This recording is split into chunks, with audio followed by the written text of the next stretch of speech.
بسم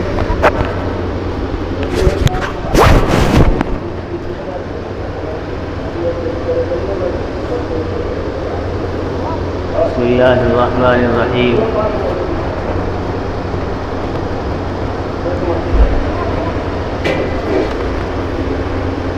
الحمد لله نحمده ونستعينه ونستغفره ونؤمن به ونتوكل عليه ونعوذ بالله من شرور أنفسنا ومن سيئات أعمالنا. من يهده الله فلا مضل له ومن يضلله فلا هادي له. ونشهد أن لا إله إلا الله وحده لا شريك له. ونشهد أن سيدنا ومولانا وحبيبنا وسندنا وإمامنا ورسولنا محمد صلى الله عليه وسلم. وقال الله تبارك وتعالى في كلامه المجيد والفرقان الحميد: فأعوذ بالله من الشيطان الرجيم. بسم الله الرحمن الرحيم. إنا أنزلناه في ليلة مباركة إنا كنا منذرين فيها يفرق كل أمر حكيم أمرا من عندنا إنا كنا مسلمين.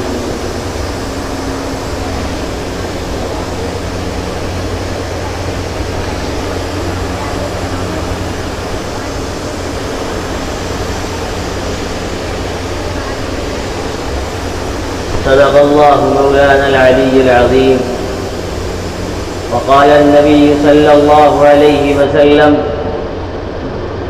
الرجب شهر لي والشعبان شهر الله والرمضان شهر أمتي، أو كما قال صلى الله عليه وسلم.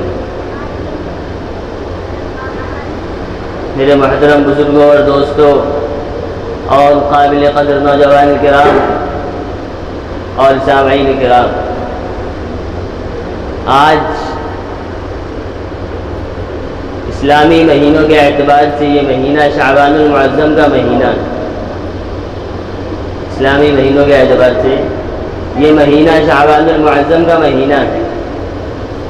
اس مہینے کے بارے میں روایات میں آتا ہے، احادیث میں آتا ہے کہ یہ بہت بابرکت مہینہ ہے.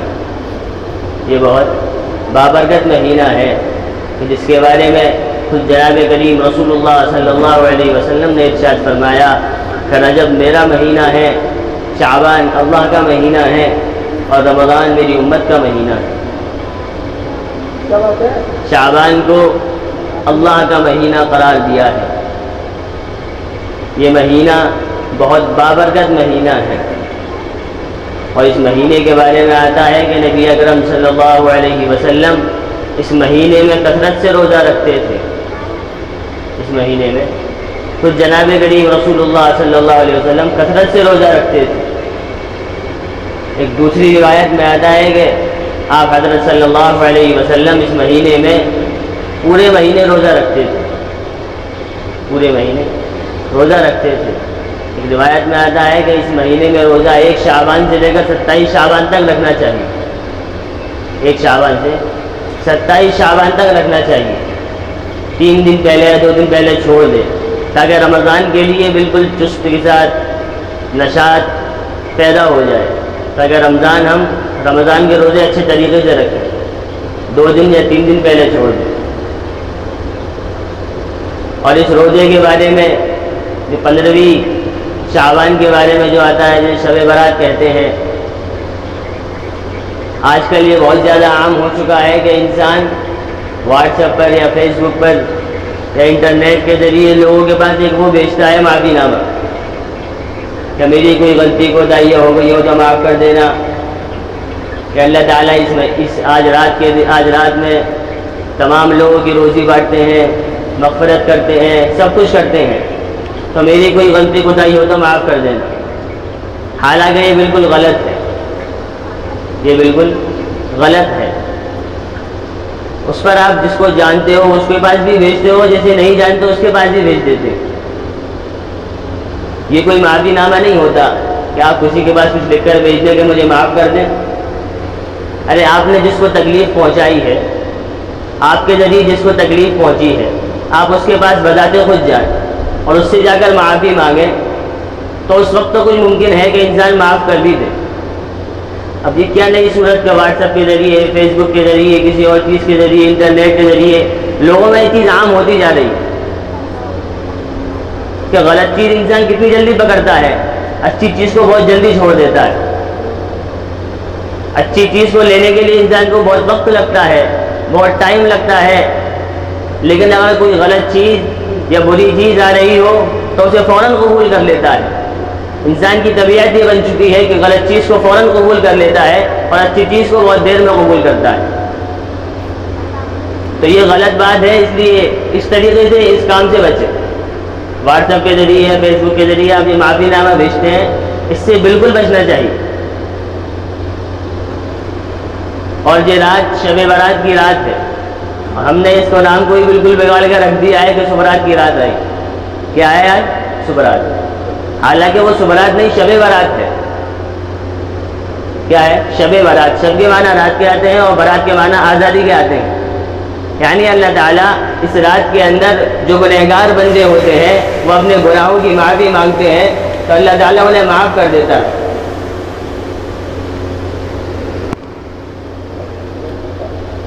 اس لیے اسے شب برات کہا جاتا ہے کہ اس رات کے اندر جو بندہ بھی اللہ تعالیٰ سے معافی مانگے گا، اللہ تعالیٰ سے اپنے گناہوں کی معافی طلب کرے گا، اللہ تعالیٰ اسے معاف کر دے گا. اللہ تعالیٰ اسے معاف کر دے گا. یہ رات ایک ایسی رات ہے کہ اس میں رحمت خود بندے کو تلاش کرتی ہے.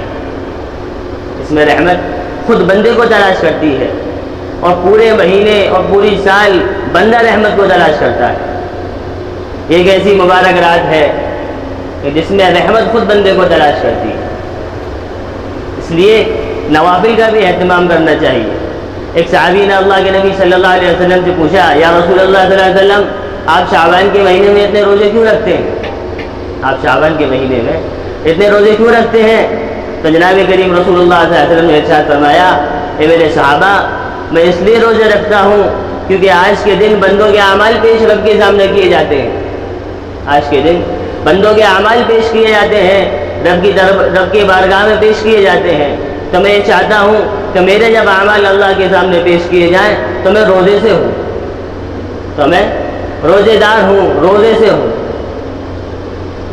اور آج ہمارا حال یہ ہے کہ روزہ تو بہت دور، نوافل پڑھنا تو بہت دور، عبادات کرنا تو بہت دور، ذکر و اذکار کرنا تو بہت دور.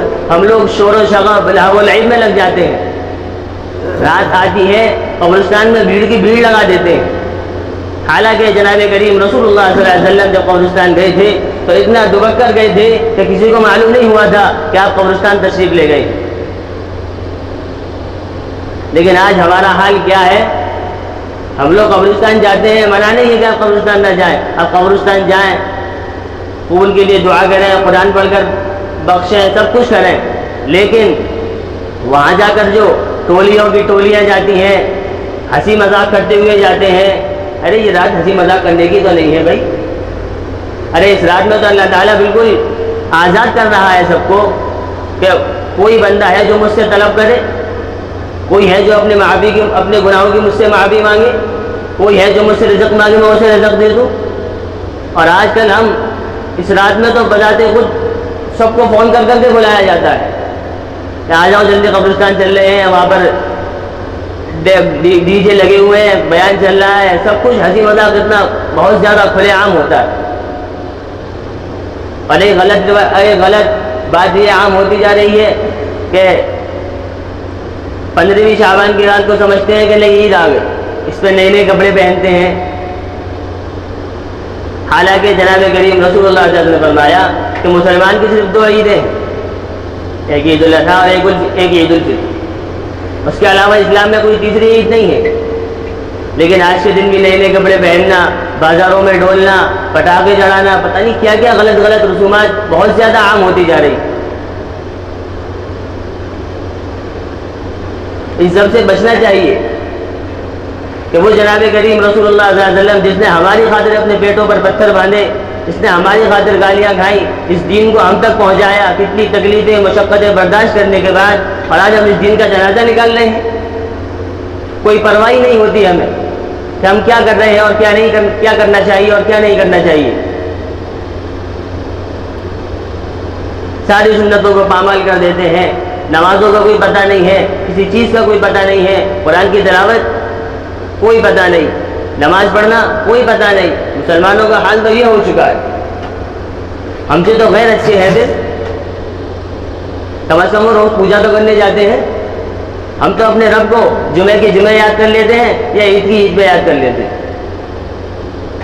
اگر تم دن میں 2 ٹائم نماز پڑھ رہے ہو یا 3 ٹائم نماز پڑھ رہے ہو تو تم رب چاہی نماز نہیں پڑھ رہے بلکہ من چاہی نماز پڑھ رہے ہو۔ رب نے تو 5 وقت کا حکم دیا کہ تم 5 وقت میرے سامنے سجدہ کرو، تم 2 ٹائم آ رہے ہو 3 ٹائم آ رہے ہو، اب سمجھتے ہیں کہ ہم اچھے نمازی کہ ہم نماز پڑھ رہے ہیں، 2 ٹائم بھی تو پڑھ ہی رہے ہیں۔ تو یہ رب چاہی نماز نہیں ہے بلکہ من چاہی نماز ہے۔ رب چاہی نماز کرو ہے کہ تم 5 وقت اپنے رب کے سامنے آ کر سجدہ ریز ہو اور رو رو کر اللہ سے مانگو۔ آج مسلمان پریشان کیوں ہے؟ اتنی خرافات میں، اتنی بدعات میں، اتنی رسومات میں گھر چکا ہے، بالکل گھسا چلا جا رہا ہے۔ اگر اسے بتایا جائے تو اسے ان بدعات اور رسومات کو ثواب سمجھ کر کرتے ہیں۔ کسی سے کہو کہ نماز پڑھ لو، آخرت میں آپ کے ساتھ یہ بھی ہونے والا، اگر آپ نماز نہیں پڑھو گے تو یہ بھی ہوگا وہ بھی ہوگا، تو کہتے ہیں اس وقت دیکھا جائے گا۔ اس وقت تم کیا دیکھ سکتے ہو؟ جب تم اب کچھ نہیں کرتے تو اس وقت کچھ دیکھ سکتے ہو؟ اللہ نے اس وقت مہلت دی ہے، یہ امتحان گاہ ہے، اس میں جیسا کر کے چلے جاؤ گے اللہ تعالیٰ آخرت میں تم ویسا ہی کاٹو گے۔ عربی کا مقولہ ہے الدنیا مزرعۃ الآخرہ، کہ دنیا آخرت کی کھیتی ہے، جیسا بو گے ویسا کاٹو گے۔ اگر آج ہم اپنی زندگیوں کو خرافات میں، رسومات میں، بدعات میں لگائیں گے تو آخرت میں ہمیں کیا ملے گا؟ بدعت کیا ہے؟ بدعت گمراہی ہے، اور گمراہی کہاں لے جاتی ہے؟ جہنم کی طرف لے جاتی ہے۔ تو آخر میں ہم کہاں جائیں گے؟ جہنم میں جائیں گے۔ حالانکہ ہم نبی کی امتی ہیں۔ اس امت کے بارے میں کہا ہے کہ یہ لاڈلی امت ہے۔ کیا تھا اس امت کے بارے میں؟ کہ یہ لاڈلی امت ہے، لاڈلی نبی کی لاڈلی امت ہے۔ جتنا اللہ تعالیٰ نے اس امت کو مہلت دی ہے، کسی اور امت کو اتنی مہلت نہیں ملی ہے، کسی اور امت کو اتنی مہلت نہیں ملی ہے۔ اس لیے ہمیں چاہیے کہ ہم اپنے گناہوں سے احتراز کریں، خوب توبہ کریں، اللہ سے معافی مانگیں، جتنا ہو سکے رو رو کر اللہ سے معافی مانگیں، تو ہمارے مسئلے حل ہو جائیں گے۔ صحابہ کرام کے مسئلے کیسے حل ہوا کرتے تھے؟ کیا وہ روتے نہیں تھے؟ کیا وہ دین کا کام نہیں کرتے تھے؟ کیا دنیا کا کام نہیں کرتے تھے؟ وہ سب کام کرتے تھے، لیکن پھر بھی ان کا سارا کام ہوتا تھا۔ اللہ کے سامنے نماز بھی پڑھ رہے ہیں، رو بھی رہے ہیں، نوافل بھی پڑھ رہے ہیں، قرآن بھی پڑھ رہے ہیں، سب کچھ کر رہے ہیں، پھر بھی ان کے وقت میں برکت تھی۔ بڑے بزرگ گزرے ہیں جو روزانہ ایک ایک قرآن کریم ختم کر رہے ہیں، یہاں ہم سے ایک پایا نہیں پڑھا جاتا۔ قرآن پڑھنے بیٹھے نیند آ رہی ہے، تعلیم میں بیٹھیں گے نیند آ رہی ہے، کیا ہے یہ سستی اور کائری اتنی زیادہ کیوں ہے؟ کیونکہ اس پہ ہمارا بھی کچھ لگا نہیں ہے۔ جب لگے گا تو پتہ چلے گا، جب لگے گا تو پتہ چلے گا کہ جناب محمد رسول اللہ صلی اللہ علیہ وسلم کو کیا غم تھی، کیا فکر سوار تھی کہ میری امت کے پاس ایک ایک شخص کے پاس دین پہنچ جائے، ایک ایک شخص کے پاس دین پہنچ جائے۔ ارے عام دنوں میں تو عام دنوں میں، خاص دنوں میں یا ہم لوگ عبادت نہیں کرتے۔ آج شب برات ہے، آپ رات میں دیکھیں گے کہ سب لوگ اکٹھا ہو کر مسجدوں میں آ جائیں گے، 2-4 رکعت نماز پڑھتے ہیں، پھر باتیں چالو، کوئی اس کونے میں بیٹھ کر باتیں کر رہا ہے، کوئی اس کونے میں بیٹھ کر باتیں کر رہا ہے، کوئی باہر کھڑے ہو کر باتیں کر رہا ہے۔ ارے رات باتیں کرنے کے لیے یا مسجد باتیں کرنے کے لیے بنائی گئی ہے؟ آپ خود سوچیں کہ مسجد باتیں کرنے کے لیے بنائی گئی ہے؟ آپ خود سوچیں اگر آپ کے گھر میں کوئی باہر کے بندے آئیں، 3-4 لڑکے گھس جائیں اور زور زور سے باتیں کریں تو آپ کو اچھا لگے گا؟ آپ کو غصہ نہیں آئے گا؟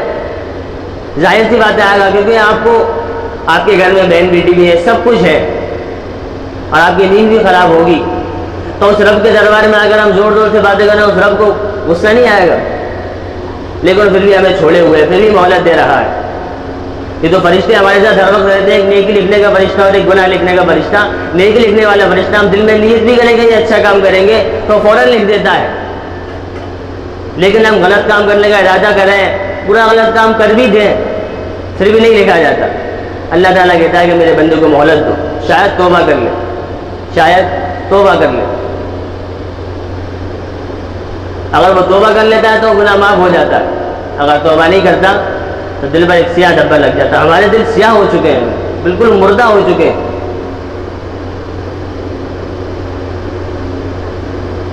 اس رات میں تو ہمیں چاہیے اپنے گھروں پر جا کر تنہا نماز پڑھیں, نفل نماز پڑھیں, جتنی ہو سکے اتنی پڑھیں.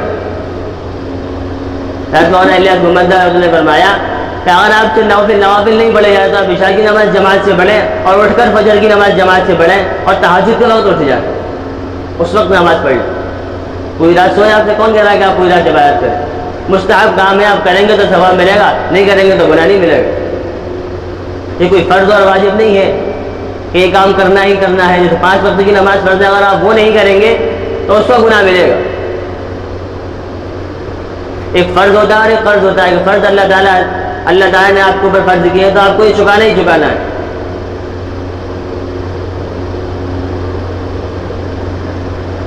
اس لیے قبرستان جائیں, کوئی منع نہیں ہے, لیکن جا کر اپنا جو کام ہے وہ کریں اور فوراً باہر آ جائیں.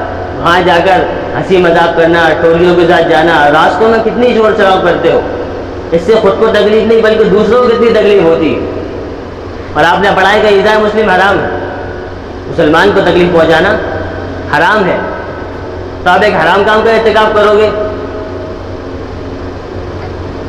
اس لیے آپ خوب جائیں, شوق سے جائیں, قبرستان جائیں, جا کر آپ کی جس کی بھی قبر ہو اس کے پاس جا کر, اصل بات تو سب کے لیے جا کر دعا کرنی چاہیے. سب کے لیے جو بھی بڑھو سب کے لیے دعا کرو.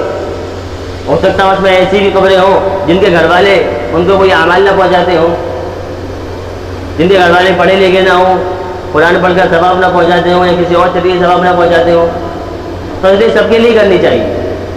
لیکن موم بتی لگانا, اگربتی لگانا, یہ سب فضول بدعات اور رسومات ہیں, ان سب سے بچنا چاہیے. ان سب سے بچنا چاہیے. اور اس رات میں بجائے مسجد کے اپنے گھروں پر تنہا نماز پڑھیں, تنہا اکیلے نماز پڑھیں, جتنی ہو سکے اتنی پڑھ لیں. کیونکہ یہ مہینہ بہت برکت والا مہینہ ہے, اور لعنت ہے اس بندے پر جو اس مہینے میں بھی اپنے رب سے اپنے گناہوں کی معافی نہ کرا سکے. لعنت ہے اس بندے پر جو اس مہینے میں بھی اپنے رب سے اپنے گناہوں کی معافی نہ کرا سکے. اللہ تو خود اعلان کرتا ہے کہ ہے کوئی مجھ سے مانگنے والا جو میں اسے عطا کروں, ہے کوئی رزق طلب کرنے والا میں اسے دوں, ہے کوئی مجھ سے مدد مانگنے والا میں اس کی مدد کروں. قرآن میں اللہ نے کہا ان تنصروا اللہ ینصرکم ویثبت اقدامکم, اگر تم میرے دین کی مدد کرو گے تو میں تمہاری مدد کروں گا اور تمہارے قدموں کو جما دوں گا. آج غیر ہم پر کیوں مسلط ہو جاتے ہیں؟ آج ہم غیروں کے سامنے کیوں کھڑے نہیں ہو پاتے؟ ایک اس وقت کا دور تھا کہ جناب رسول اللہ صلی اللہ علیہ وسلم کے زمانے میں غیر لوگ مسلمانوں سے کانپتے تھے. کیوں کانپتے تھے؟ کیا وجہ تھی جو وجہ ہمارے پاس نہیں ہے؟ وہ ایمان تھا, وہی ایمان آج بھی ہے. وہ اللہ اس وقت تھا, وہ اللہ آج بھی ہے. سب کچھ تو وہی ہے. اس وقت بھی دن نکلتا تھا, رات بھی ہوتی تھی, آج بھی دن نکلتا ہے, رات بھی ہوتی ہے. ہمارے اعمال میں اور ان کے اعمال میں کتنا فرق ہے؟ بس اتنا فرق ہے تو ان پر محنت کرنے والے جناب رسول اللہ صلی اللہ علیہ وسلم تھے, اور ہم پر محنت کرنے والے کون؟ ہم پر محنت کرنے والے کوئی نہیں ہے. اللہ کے نبی کے بعد صحابہ ہے, صحابہ کے بعد اور ان سے نیچے سلسلہ چلتا آ رہا ہے. ہمارے پاس بھی تو آئے ہیں, بڑے بڑے بزرگ آئے ہیں, علماء کرام آئے ہیں. ان سب سے ہمیں پوچھنا چاہیے کہ کیا صحیح ہے اور کیا غلط ہے. لیکن پوچھے تو جب ہمیں وقت ملے. ہم کوئی غلط کام بھی کرتے تو ثواب سمجھ کر کرتے. کسی غلط کام کو ثواب سمجھ کر کرنا ڈبل غلط کام.